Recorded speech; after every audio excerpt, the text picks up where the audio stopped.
All right, here is an extremely fast, extremely easy way to make an Earth-like planet. I think this is just slightly more difficult than the moon tutorial that I showed you guys, but I do believe anybody can do this, even if you don't have any experience with spray paint. But let's just jump right into it. So for the materials, I'm going to be painting on a glossy poster board. It's glossy on one side, matte on the other. We paint on the glossy side. You can also use canvas. I just recommend that you prime it or you get one that's pre-primed.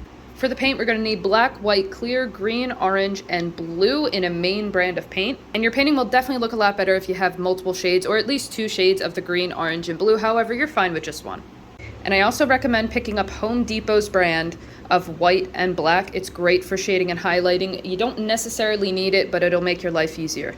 We're also going to need a plastic bag, and I know some states they charge you for plastic bags now, or they're just outright banned. So if you can't get your hands on a plastic bag, you can also use like newspaper or magazine pages. And if you are going to use one of those alternatives, just make sure you get your page and you crumple it up so it has a bunch of wrinkles in it, just like plastic bag does. And then finally, we're going to need a circle. Think along the lines of plates, bowls, lids, trays like this one. You could check your own kitchen to see if there's just anything you haven't used in a while lying around, or go to places like Goodwill, Dollar Tree, or Walmart. I wouldn't spend too much money on this.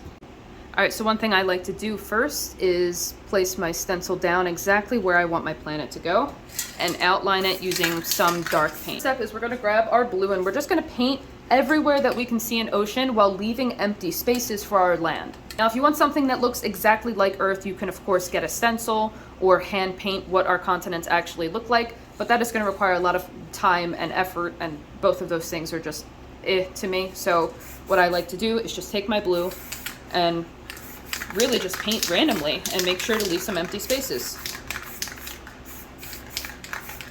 Now, before we move on, I want to talk about the shading and the highlighting of the planet. So in my case, I'm going to be putting the highlighting at the top of our circle here, and the shading will be on the opposite side, so it'll be on the bottom. If you want to go left and right, you can do that. If you want to go in the corners, you can do that. That's perfectly fine. I'm just keeping it simple. If you're using multiple shades of blue, one thing you can do here is take your darker blue and just put that right on top of the lighter blue on whatever side of your planet is going to be the shaded side. So in my case, the bottom.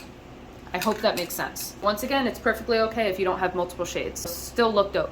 Now take your green and just fill in most of those empty spaces. You can leave some empty spaces as well for other colors or other shades, but just fill in those empty spaces. You can go over some of the blue if you want. Maybe I want like an island thing right there. However, one thing to keep in mind is if you're painting the green over the blue, a lot of that green is going to disappear. If you're using multiple shades of green, go ahead and throw them in there too. Now I'm going to go to orange, and I'm going to go ahead and place this in just a few different spots. I'm not going to cover all of the green. I'm just going to go in a few spots with this orange. And the same thing, if you have multiple shades of orange, so basically brown, go ahead and throw that in there too. So now we're going to take our white and we're going to completely cover up our Earth-like planet.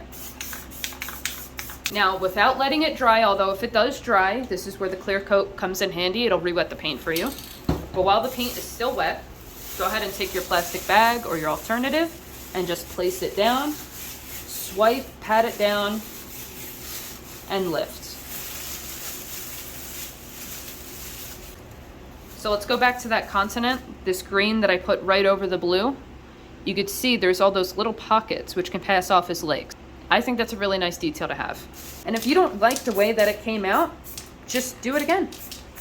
You don't necessarily have to do the ocean again, but if you're unhappy with the land, just go ahead, paint some green, paint some orange until you get the results that you're happy with. Cover it with white again, and basically just keep doing it until you get the results you want.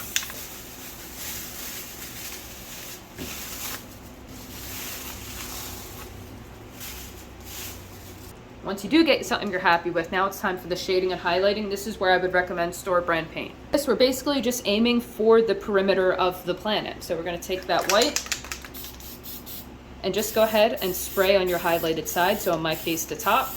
On the opposite side, you go ahead and spray the black.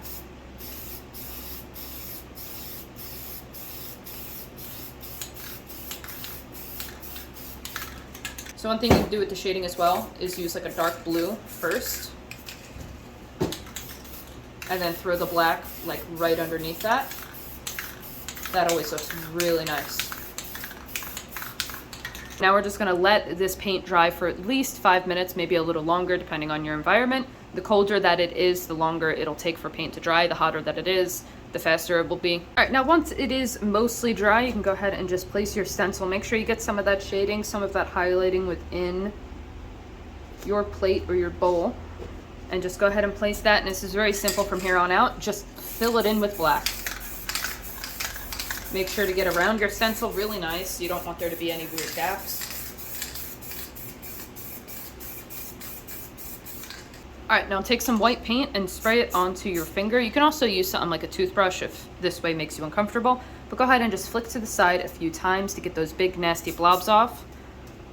And then once you flick a few times, go over to your poster and start flicking there. And we're gonna make some stars this way.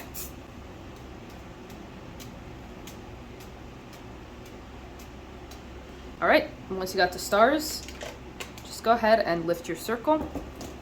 And you should have something that looks like this. If you didn't wait for your paint to dry completely before you place the stencil, you might get something like a little ring here at the bottom. One of two things you could do about this. Leave it alone, don't worry about it, or you could take your black, and since we don't have too much going on down here anyway, just go ahead and paint right over it. Spray a nice even layer of clear coat to seal it up, give it a nice finish. And go ahead and get yourself something sharp, scissors, a pen, a palette knife like this, and just sign your name somewhere. And a nice squiggle right beneath it. All right, now it's time for a bonus tip, or what I think is a bonus tip. So this is a way that I think improves paintings a lot. You can go ahead and rip yourself off a piece of poster board that preferably has a flat edge. Take some of that store brand paint, that Home Depot white, and you're gonna hold this above your painting. Don't place it on it because if the paint's still wet, it'll leave a mark. So you can hover right above your planet and curve it so it aligns with the curvature of the planet, and just spray onto this poster and it'll redirect the paint downwards. This is something I like to do to all my planets. I think it just adds such a nice glow and really makes your planets pop. If you're feeling confident and you're feeling good, I definitely recommend you give it a shot. But here it is, an extremely easy and fast earth painting. Once you get this down and once you get a little bit of practice in, you can do this in under 5 minutes. If you guys have any questions, let me know. I'll do my best to answer them.